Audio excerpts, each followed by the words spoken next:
அனைவருக்கும் வணக்கம். இந்த வீடியோவில் நம்ம என்ன பார்க்க போகிறோம்னா 6ஆம் வகுப்பு முதல் பருவத்தில் இருக்க சமூக அறிவியல் அதாவது ஹிஸ்ட்ரியை பற்றி தான் பார்க்குறோம். 6th நியூ புக்கில் ஃபர்ஸ்ட் டேர்மில் இருக்க ஹிஸ்ட்ரி ஃபர்ஸ்ட் லெசன் தான் பார்க்க போகிறோம். வாங்க பார்க்கலாம்.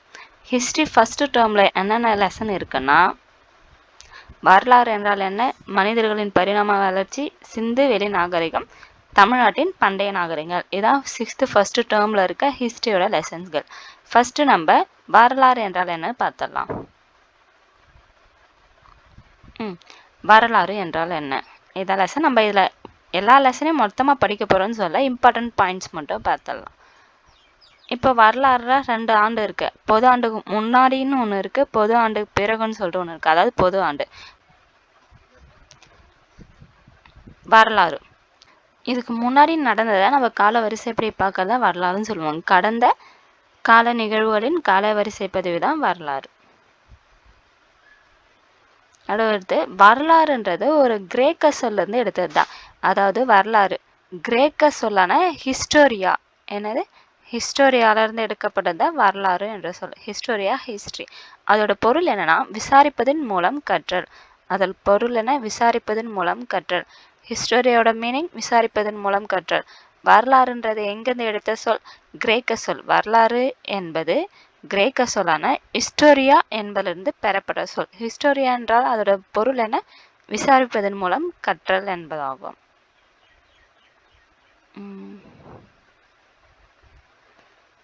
அடுத்து இந்த டயக்ராம்ல லைட்டா பார்த்துக்கோங்க. நாணயவியல். நாணயம் அதன் வரலாறு தொடர்பான அறிவியல் சார்ந்த துறையாகும். நாணயவியல்னா நாணயம் பற்றின வரலாறை பற்றி படிக்கிறது தான் நாணயவியல். அடுத்து இது வரலாற்றோட என்னென்ன எக்ஸாம்பிள் இருக்குது, வரலாற்றுக்கு என்னென்ன எக்ஸாம்பிள் இருக்குன்னு சொல்லிட்டு பார்க்கலாம். இப்போ தொல்பொருள் ஆதாரங்கள்லாம் பானை, பொம்மை, கருவிகள், அணிகலன்கள், நாணயங்கள், கல்வெட்டுக்கள், பாறை கல்வெட்டு, கோவில் கல்வெட்டு, உலோக தூண், இது எல்லாமே தொல்பொருள் ஆதாரங்கள்ல வரும். அது மட்டும் இல்லாமல் நினைவு சின்னங்களும் தொல்பொருள் ஆதாரங்கள்ல தான் வரும். நினைவு சின்னங்களான அரண்மனை, கோட்டை, கோவில்கள், ஸ்தூபி, மாடங்கள், இது எல்லாமே தொல்பொருள் ஆதாரங்கள் தான். அரண்மனைக்கு பார்த்தீங்கன்னா திருமலை நாயக்கர் மஹால், கோட்டை வேலூர் கோட்டை, கோவில் தஞ்சாவூர் கோவில், ஸ்தூபி சாஞ்சி ஸ்தூபி, மாடங்கள் டபாக் மாடங்கள், இது எல்லாமே தொல்பொருள் ஆதாரங்கள். அதே மாதிரி இலக்கிய ஆதாரங்கள். தொல்பொருள் ஆதாரம்னா ஒரு பொருளாக கிடைக்கிறது. இலக்கிய ஆதாரங்கள்ல பார்த்தீங்கன்னா இதிகாசங்கள் மற்றும் பாடல்கள், வெளிநாட்டு பயணியோட குறிப்புகள், இந்திய ஆசிரியர்களின் நூல்கள், நாட்டுப்புற கதைப்பாடல்கள், மதசார்பற்ற இலக்கியம், மதசார்புள்ள இலக்கியம்னா இதிகாசம், பக்தி இலக்கியம் சொல்லிட்டு அதுல 2 இருக்கு. இதிகாசங்கள்னா ராமாயணம், மகாபாரதம், மணிமேகலை.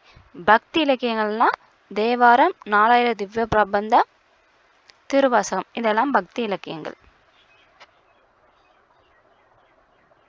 அதுக்கடுத்து பார்த்தீங்கன்னா அந்த டைமில் மனிதர்கள் மேக்ஸிமம் குகையில் தான் வாழ்ந்தாங்க. எங்கே வாழ்ந்துருப்பாங்க, குகையில் தான் வாழ்ந்துருப்பாங்க.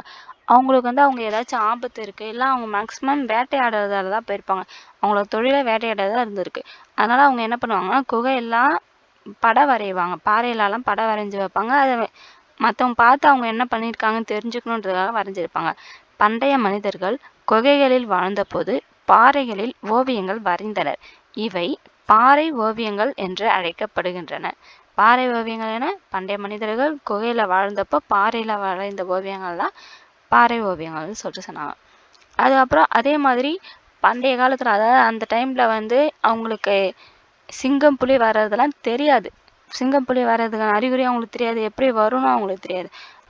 நாய்களுக்கு சுவாச சக்தி, அதாவது மோப்ப சக்தி அதிகம். அதே மாதிரி சவுண்டை கேட்டே கண்டுபிடிச்சிடும். அதனால நாய் மேக்ஸிமம் அந்த டைம்ல குறைக்கும். அதனால அவங்க என்ன பண்ணாங்கன்னா நாய் வளர்க்க ஸ்டார்ட் பண்ணாங்க. நாய் தான் அவங்க ஃபர்ஸ்ட் பழக்கினாங்கன்னு சொல்லிட்டு பார்க்கலாம். கல்வெட்டியல்னா கல்வெட்டில் பதிவு செய்திருக்க செய்தியெல்லாம் ஆராயறத பற்றின துறை தான் கல்வெட்டியல் சொல்லுவாங்க. அதுக்கப்புறம் இப்போ தர்மம் சொல்றாங்களா, அந்த மாதிரி அறநெறி, அது என்னன்னு பார்த்தீங்கன்னா தம்மான்ற பிராகிருத சொல்லிலிருந்து வந்த சமஸ்கிருத சொல்லனா தர்மா, அதோட பொருள் அறநெறி. தம்மான்ற பிராகிருத சொல்ல இருந்து அந்த சமஸ்கிருத தர்மான்றது அறநெறி என்று பொருள். அதுக்கப்புறம் இது ரொம்ப முக்கியமானது, வலிமை மிக்க பேரரசர் அசோகர். இந்தியாவிலே ரொம்ப பேரும் புகழும் பெற்ற அரசர் யாருன்னு பார்த்தீங்கன்னா அசோகர். இவரோட ஆட்சியில் தான் புத்த மதம் ஆசியா முழுவதுமே பரவிச்சு. அதே மாதிரி இவர் கலிங்க போரில் நிறைய உயிர்கள் மடிவதை பார்த்து அதுல போர் தொடுக்கிறதே கைவிட்டுட்டார். கலிங்க போர்ல பல உயிர்கள் மடிவதை பார்த்து போர் தொடுப்பதை கைவிட்டுட்டார். ஃபர்ஸ்ட் வெற்றிக்கு அப்புறம் நிறைய பேர் தோல்வி அடைந்துட்டு அரச பதவியை துறந்துட்டு போவாங்க. ஆனா வெற்றி பெற்று அரச பதவியை துறந்துட்டு போனது யாருன்னு பார்த்தீங்கன்னா அசோகர் தான். அதே மாதிரி உலகிலேயே ஃபர்ஸ்ட் விலங்குகளுக்குன்னு சொல்லிட்டு தனியா ஒரு ஹாஸ்பிட்டல் கட்டினது யாருன்னு பார்த்தீங்கன்னா அசோகர் தான். அசோகரோட சாரநாத் கற்றூரில் இருக்க 25 ஆரங்கள் சக்கரம் தான் நம்மளோட தேசிய கொடியில இருக்கு. நம்மளோட தேசிய கொடியில 24 ஆரங்கள் சக்கரம் அசோகர் நிறுவிய சாரநாத் கற்றூனில் உள்ள முத்திரையிலிருந்து பெறப்பட்டது. 20ஆம் நூற்றாண்டு வரைக்குமே அசோகரை பத்தி எந்த குறிப்புமே எதுலையுமே இல்லை. அதுக்கப்புறம் ஆங்கில வரலாற்று ஆய்வாளர்களான William Jones, James Prinsep, Alexander Cunningham இவங்க எல்லாமே அசோகரை பற்றி ஒரு ஆய்வு செய்யலாம்னு சொல்லிட்டு முடிவு பண்ணி நிறைய ஆய்வுலாம் செஞ்சாங்க. அந்த ஆய்வோட அடிப்படையில் சார்லஸ் ஆலன் என்ற ஆங்கில எழுத்தாளர் அசோகரை பற்றி ஒரு புக் எழுதினார். என்ன புக்கினா the search for the India's last emperor. என்ற புக்கை சார்லஸ் ஆலன் என்பவர் எழுதினார். அசோகருக்கான சான்றுகள் எதுன்னு பார்த்தீங்கன்னா சாஞ்சி ஸ்தூபி, சாரநாத் காற்றூன் இது எல்லாமே அசோகரோட பெருமையை கூறுற பெரிய எக்ஸாம்பிள்ஸ்.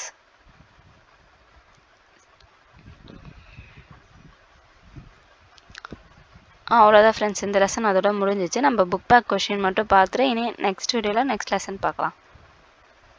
Book back question. சரியான விடையை கண்டுபிடி. பழங்கால மனிதன் தனது உணவை சேகரிக்க மேற்கொண்ட நடவடிக்கை. பழங்கால மனிதன் மேக்சிமம் வேட்டையாடுறதா செஞ்சாங்க. So வேட்டையாடுறது answer. கூற்றையும் காரணத்தையும் பொறுத்துக்க சரியான விடையை குறிப்பிட்டு காட்டுக. கூற்று 1. Question number 1. கூற்று: பழைய கற்கால மனிதர்கள் வேட்டையாட செல்லும் போது நாய்களை உடன் அழைத்து சென்றனர்.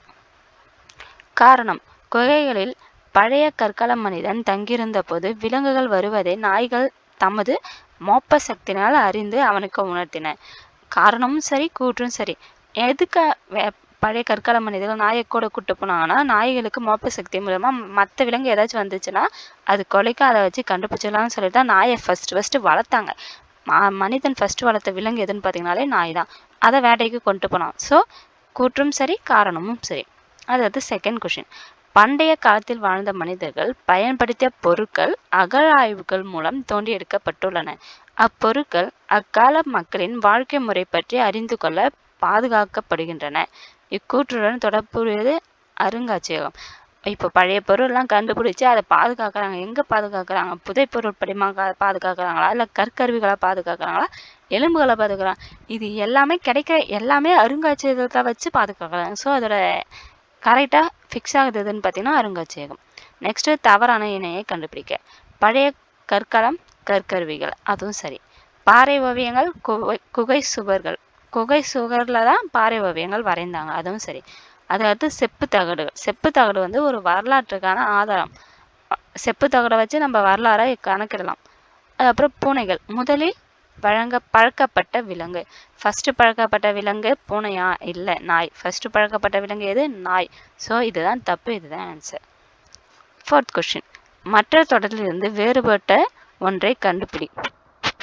பாறைகள் மற்றும் குகைகளில் ஓவியங்கள் வரையப்பட்டிருந்தன. ஓகே, பாறையிலும் குகையிலும் ஓவியம் இருந்தன. வேட்டையாடுதலை குறிப்பதாக ஓவியங்கள் இருந்தன.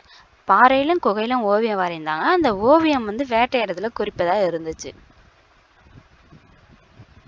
அதுக்கடுத்து பழங்கால மனிதன் தனது குடும்ப உறுப்பினர்களுக்கு வேட்டையாடுதலை எடுத்துரைப்பதை வரைந்திருக்கலாம். ஓகே, குகையில பாறையில படம் வரைஞ்சாங்க. அதில் வேட்டையாடுதலை பற்றி இருந்துச்சு. அது எதுக்கு வரைஞ்சாங்கன்னா அவங்களோட குடும்பத்துக்கு வேட்டையாடுதலை பற்றி கூறுறதுக்காக வரைந்திருக்காங்க. ஓகே, அதுக்கடுத்து பல வண்ணங்களில் ஓவியங்கள் வரையப்பட்டிருந்தன. இது கரெக்டா? இது தப்பு.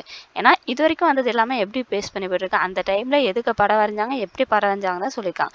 அவங்க கலர் யூஸ் பண்ணாங்க. பாறையில் போயிட்டு கலர்லாம் யூஸ் பண்ண, அதாவது ஸ்டார்டிங் ஸ்டேஜில் கலர் யூஸ் பண்ணிலாம் வரைஞ்சிட்டு இருக்க முடியுமா? ஸோ இதுதான் தப்பானது. ஸோ இது தப்பு. நெக்ஸ்ட்டு கோடிட்ட இடத்தை நிரப்புக. பழைய கற்கால மனிதன் பெரும்பாலும் வாழ்ந்த இடங்கள் குகை. வரலாற்றின் தந்தை ஹெரடோடஸ். வரலாற்றின் தந்தை யாரு? ஹெரடோடஸ். தேர்ட் கொஸ்டின், பழைய கற்கால மனிதன் பழக்கிய முதல் விலங்கு நாய். பழைய கற்கால மனிதன் பழகிய முதல் விலங்கு எது? நாய். ஃபோர்த் கொஸ்டின், கல்வெட்டுகள் டேஷ் ஆதாரங்கள் ஆகும். தொல்பொருள் ஆதாரங்கள். கல்வெட்டுகள் தொல்பொருள் ஆதாரங்கள். ஃபிஃப்த் கொஸ்டின், அசோக சக்கரத்தில் டேஷ் ஆரங்கள் உள்ளன. 24. அது வந்து சரியா தவறா? பழைய கற்காலத்தை சேர்ந்த கற்கருவிகள் சென்னைக்கு அருகில் உள்ள அத்திரம்பாக்கத்தில் கிடைத்துள்ளது. இது சரி. இதை எப்படி சரின்னு சொல்றீங்கன்னா, இங்க மேல ஒரு டயக்ராம் இருந்துச்சு. அந்த டயக்ராம் பார்த்தீங்கன்னா தெரியும். அதுல என்னென்ன பிளேஸ் இருக்குன்னு சொல்லிட்டு அனலைஸ் பண்ணணும். பழைய கற்காலம் இங்க அத்திரம்பாக்கம் இருக்கா? ஸோ இது சென்னையில இருக்கு. ஸோ பழைய கற்காலம் அத்திரம்பாக்கம். வெண்கால காலம் ஆதிச்சநல்லூர். ஸோ இதெல்லாம் எங்க பிளேஸ் ஆயிருக்குன்னு சொல்லிட்டு இதெல்லாம் கொஞ்சம் பார்த்துக்கோங்க.